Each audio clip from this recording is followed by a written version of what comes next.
Everyone, so today in this video आज हम पढ़ने वाले हैं goals of 5 year plans in India.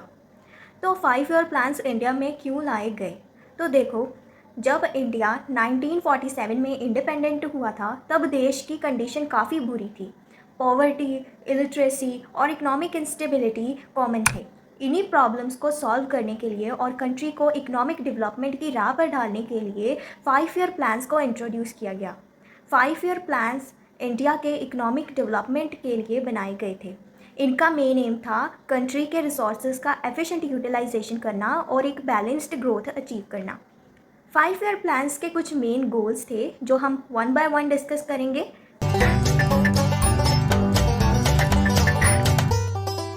पहला गोल था जीडीपी ग्रोथ।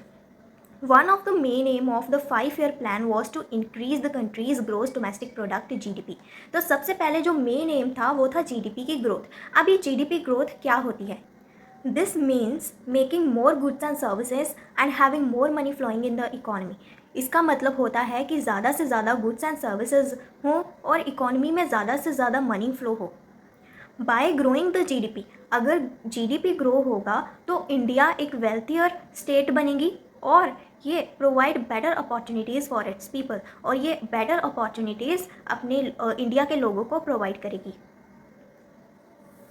सेकेंड है modernization. The 5 year plan aim to modernize different sector of the economy. Country को modernize करना, this involve using new technologies, नई नई टेक्नोलॉजीज़ का यूज़ करना, मशीनरीज़ को अडॉप्ट करना एंड नए नए इंडस्ट्रीज़ बनाने में, एग्रीकल्चर में नए मेथड्स यूज़ करना and other areas more efficient and productive. Modernization helped India keep up with other countries and improve the quality of life for its citizen।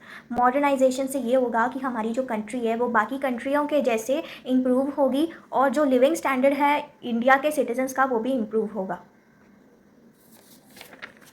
Next is self reliance and self sufficiency. Another important goal was to make India self reliant and self sufficient. इसका मतलब है कि India खुद पर self reliance होना चाहिए and self सफिशेंस होना चाहिए। इंडिया को किसी और देश के ऊपर डिपेंडेंट ना होना पड़े। This means being able to produce most of what the country needs within its own borders without relying too much on imports from other countries. तो यही मैंने बताया कि इंडिया खुद पर इतना ज़्यादा सेल्फ रिलायंस होना चाहिए कि वो खुद ही जो भी कंट्री की नीड्स हैं वो खुद ही प्रोड्यूस कर पाए, किसी और कंट्री के ऊपर उसको रिलाई ना होना पड़े, हमें किसी और देश से इम्पोर्ट ना करना पड़े। India could become more independent and less vulnerable to external factors। And finally, the fourth one is equitable distribution of wealth। The idea was to make sure that everyone gets a fair share of the benefits of development। Government जो भी benefits provide कर रही है जैसे कि education opportunities, health care opportunities, वो सबको equally मिलने चाहिए। Everyone gets a fair share, सबको मिलना चाहिए। This means reducing the gap between rich and poor. इसका मतलब है कि अमीर गरीब में जो गैप है वो रिड्यूस करना एंड मेकिंग श्योर, ये मेक श्योर करना कि जो भी रिसोर्सेज एंड अपॉर्चुनिटीज़ है वो सबको equally all section of society में वो बंटने चाहिए।